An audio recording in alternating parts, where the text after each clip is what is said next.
13 chapter 13 chapters equal to 99 plus percentile. 13 chapters equal to 99 plus percentile. ஈஸியா மேக்ஸ்ல மட்டும் நான் சொல்லிட்டு இருக்கேன், கிராக் பண்ணிடலாம். Welcome to single Tamil. நிறைய பேர் கேட்டிருந்தீங்க, அண்ணா பிளாக் வைஸ் போடுனா இந்த மாதிரி high weightage chapters, next weightage chapters, அப்புறமா அடுத்த நெக்ஸ்ட் வெயிட்டேஜ் சாப்டர்ஸ் பத்தி போடுனா அது ஒருத்தர் கேட்டிருந்தாங்க. ஏன்னா கெமிஸ்ட்ரி பிசிக்ஸ் மேக்ஸ் தனித்தனியா போட்டீங்கன்னா நாங்க வந்துட்டு எது ஃபர்ஸ்ட் படிக்கிறதுன்னு எங்களுக்கு நல்லா கிளியரா தெரிஞ்சிடும், எங்களுக்கு எது ஃபர்ஸ்ட் படிக்கிறதுன்னு தெரியல, அந்த மாதிரி கேட்டிருந்தாங்க. நான் கெமிஸ்ட்ரிக்கு போன வீடியோ பத்தி 99+% வந்துட்டு இந்த ஹை வெயிட்டேஜ் நெக்ஸ்ட் வெயிட்டேஜ் பத்தி போட்டுங்க.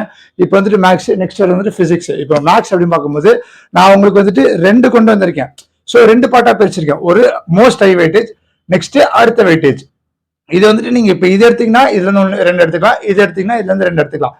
கிளியரா நிறைய பேர் கேட்டிருந்தீங்க, ஆனா மேக்ஸ் வந்துட்டு படிக்க முடியல, ரொம்ப கஷ்டமா இருக்கு, என்ன பண்றதுன்னு தெரியல, நிறைய பேர் கேட்டிருந்தீங்க. அதுக்காக தான் நான் வந்து கிளியர் கட்டா இது படிங்க, ஆர்எல்ஸ் இதை படிங்க, அதுக்கப்புறமா இதை ஆட் பண்ணிக்கோங்க, அதெல்லாம் கிளியர் கொண்டு வந்திருக்கேன். என்னன்னா இப்ப நமக்கு வந்துட்டு டார்கெட் எப்பவுமே என்ன சொல்லியிருக்கேன், 200+ சொல்லியிருப்பேன். ஸோ 200+ நான் எப்பவுமே சொல்லியிருப்பேன். கெமிஸ்ட்ரியில 80+, பிசிக்ஸ்ல 70+, மேக்ஸ்ல 50+ சொல்லியிருப்பேன். ஸோ இப்ப நீங்க வந்துட்டு 50+ தான் இருக்கணும். அதை இதை படிச்சுட்டு இதுல இருந்து எடுத்துக்கலாம், இதை படிச்சு இதை எடுத்துக்கலாம். அது வந்து உங்க விஷயம். இப்ப உங்களுக்கு எது பிடிச்சிருக்கோ, எந்த மாதிரி எது உங்களுக்கு என்ன அதுக்கு சம்சம்னா வருதோ அந்த மாதிரி. ஸோ நமக்கு 50+ல இதுல கிட்டத்தட்ட 8 சாப்டர், அதுல 11 கொஸ்டின்ஸ் கேட்பாங்க, கண்டிப்பா 10 கேட்டுருவாங்க. ஸோ அதனால இப்ப வந்துட்டு 10 அப்படி எழுதிருக்கேன்.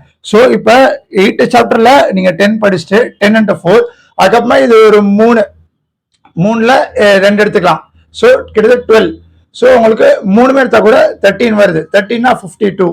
ஸோ புரிஞ்சுதா? ஆர்எல்ஸ் நம்ம டார்கெட்டுமே 50+. எதுக்கு நான் மேக்ஸ் மட்டும் கம்மியா வச்சிருக்கேன்? ஒரு 50+ல நீங்க வந்து ஒரு 13 கொஸ்டின் அட்டன் பண்ணணும். 13 × 4 போட்டா 52. ஸோ ஒரு 12, 13 அது வந்துட்டு அட்டன் பண்ணாலும் போதும். அது நீங்க 1 hour போட்டா கூட ஈஸியா கிராக் பண்ணிடலாம். மேக்ஸ் 50+ மட்டும். இந்த 200+ நீங்க வாங்கினாதான் இதுல ரீச் ஆகலாம். 50+ வாங்கினாலே நீங்க மேக்ஸ்ல இதுல ரீச் ஆகலாம். அதனால தான் நான் 2 வே பாத்ஸ் போட்டிருக்கேன். இது 1 வே பாத்.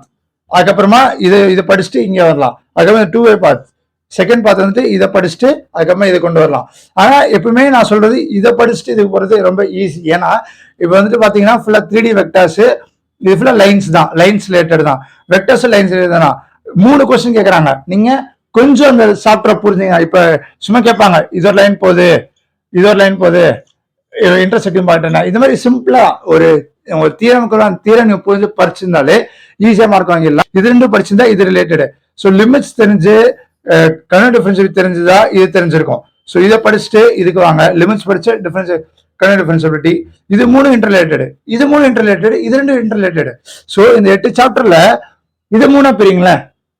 அதை 3 பிரிச்சு first 2 interrelated, next 3 interrelated, definite integrals, areas, differential equation, last 3 interrelated, functions, limits, kernel differentiability.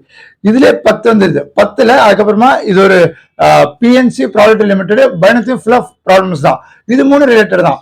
So இந்த மாதிரி இப்போ ஒரு 3 + 10 13 ஈஸியா கிராக் பண்ணிடலாம். மேக்ஸ் டைரக்டாவா கேட்பாங்க, ஏன்னா ஃபார்முலா மட்டும் தான் கேட்பாங்க. ஆனா ரொம்ப டைம் டேக்கன். நீங்க அந்த டைம் டேக்கன்ல உங்களுக்கு புரியாம போயிடும், வரமாட்டேங்குது, மேக்ஸ் வர மாட்டேங்குது.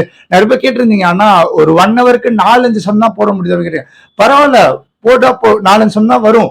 இது ஸ்டார்டிங் ஸ்டேஜ். உங்களுக்கு இன்னும் 2-3 மாசம் இருக்கு. அந்த 3 மாசத்துல மேக்ஸ் போட்டு ட்ரை பண்ணிட்டே இருங்க. மேக்ஸ் எக்காரத்தை கூட விடவே விடாதீங்க. ஏன்னா மேக்ஸ் இருக்கிறது ரொம்ப ரொம்ப முக்கியம். பிசிக்ஸ் கெமிஸ்ட்ரி போடுறீங்க ஓகே தான், ஆனா மார்க்ஸும் முக்கியம். ஏன்னா நீங்க பிசிக்ஸ்ல 90 வாங்க போறது இல்ல, கெமிஸ்ட்ரி 90 வாங்க போறது இல்ல. இது 2 வாங்கினப்போ உங்களுக்கு 180 தான் வருது. 100 வாங்கினாலும் 200 தான் வருது. அப்ப மார்க்ஸ் போட மாட்டீங்களா? மேக்ஸ் கண்டிப்பா மார்க்ஸ் தேவைதான். நீங்க மினிமம் 40+ வாங்கணும். நான் 50+, 99+% சொல்லிருக்கேன். மினிமம் 40+ வாங்கிருங்க, ஈஸியா கிராக் பண்ணலாம். நான் ஈஸியஸ்ட் சாப்டர்ஸா கொண்டு வந்திருக்கேன். நிறைய சாப்டர்ஸ் இருக்கு மேக்ஸ்ல. இதுல weightage chapter, highest weightage chapters கண்டிப்பா இருக்கிற கொஸ்டின்ஸ் தான் நான் கொண்டு வந்திருக்கேன். இந்த சாப்டர்ஸ் படிங்க. ஆர்எல்ஸ் இது கூட இன்டர்ரிலேட்டட் தான். மேட்ரிக்ஸ் டிட்டர்மினன்ட்ஸ்ல சப்பா ஃபார்முலா பேஸ் கேட்பாங்க. அவருக்கு உங்களுக்கு இது புரியுதுன்னா straight lines, complex number, circles, இது 3 இன்டர்ரிலேட்டட், இது 2 interrelated. Sequence series, quadratic equation, இது 2 இன்டர்ரிலேட்டட் தான். 1 கேட்பாங்க, இது 2 கேட்பாங்க. இந்த 8ல நீங்க ஈஸியா டைரக்டா நீங்க 10th படிச்ச மேக்ஸ் மட்டும்தான். இது கொஞ்சம் அதிகமான தியரம்ஸ் இருக்கு, அதிகமான ஃபார்முலாஸ் இருக்கு, ஓகே பரவாயில்ல. பட் ஆனா மேக்ஸும் போடுங்க, ஒரே ஒரு காரணம், மேக்ஸும் போடுங்க, ஈஸியா மார்க் வாங்கிடலாம். அது மட்டும் நான் சஜஸ்ட் பண்ணுவேன். ஈஸியா தான் கேட்பாங்க. மேக்ஸ் வரப்ப எப்படி படிக்கிறது நிறைய பேருக்கு நிறைய வீடியோ கூட போட்டு அவுட் 99+% மேக்ஸ் கேட்டிருந்தேன். என்னன்னா சிம்பிளா நீங்க முதல்ல என்சிஆர்டி போடுங்க, இது ஃபுல்லா என்சிஆர்டி போடுங்க, ஆர்எஸ் இது ஃபுல்லா என்சிஆர்டி போடுங்க, ஆர்எஸ் இது ஃபுல்லா என்சிஆர்டி போடுங்க. அது 2 பார்ட் சொன்னார். உங்களுக்கு என்ன சாப்டர் நீங்க கலந்து கூட வச்சுக்கலாம், உங்களுக்கு எது பிடிச்சிருக்கோ. இதுல இருந்து நீங்க டார்கெட் ஃபுட் பிளஸ் வச்சுக்கோங்க, ஒரு 13 சாப்டர் மட்டும் எடுங்களேன். இது ஒரு 8 சாப்டர் போட்டிருக்கேன், 7 15 18ல நீங்க வந்துட்டு இப்ப கிட்டத்தட்ட நீங்க ஒரு 15 சாப்டர் ஆர்எல்ஸ் 13 chapter 13 chapters equal to 99+%. 13 chapters equal to 99+%. ஈஸியா மேக்ஸ்ல மட்டும் நான் சொல்லிட்டு இருக்கேன், கிராக் பண்ணிடலாம். என்னன்னா நீங்க இப்போ என்சிஆர்டி மட்டும் படிங்க, என்சிஆர்டி படிச்சு PYQs மட்டும் போடுங்க, எல்லா சாப்டருக்கும் PYQs மட்டும் போடுங்க, ஈஸியா கிராக் பண்ண. வெறும் PYQs மட்டும் போடுங்க. நீங்க என்ன சாப்டர் படிக்கிறீங்களோ இந்த சாப்டர் முடிச்சுட்டு PYQs போடுங்க. 13 சாப்டர் படிக்கிறீங்க, 13 சாப்டர் படிச்சு ஈஸியா PYQs மட்டும் போடுங்க. அந்த சாப்டரோட PYQs மட்டும் போடுங்க. Last 10 years or 12 years PYQs மட்டும் போடுங்க. வேற எந்த புக்கும் சஜஸ்ட் பண்ணல, நான் மேக்ஸிமம் PYQs மட்டும் சஜஸ்ட் பண்றேன். PYQs மட்டும் போடுங்க. நான் கேட்டு தெரிஞ்சிருக்கேன், PYQs மட்டும் போடுங்க, ஈஸியா கிராக் பண்ணிடலாம். நிறைய பேர் கமெண்ட்ஸ்ல கேட்டிருந்தீங்க, எல்லாத்துக்கும் தெரிஞ்ச வீடியோ வந்துட்டே இருக்கு. அடுத்தடுத்த 10 days ஒரு ஸ்மால் போர்ட்ல வரும், அதுக்கப்புறம் நான் ஸ்மார்ட் போர்ட் போயிடும். ஸோ கண்டிப்பா நிறைய பேர் கமெண்ட்ஸ் கேட்டிருந்தீங்க, எல்லாத்துக்கும் தெரிஞ்ச வீடியோ வந்துட்டே இருக்கு. So stay tune, all the best, பார்ப்போம்.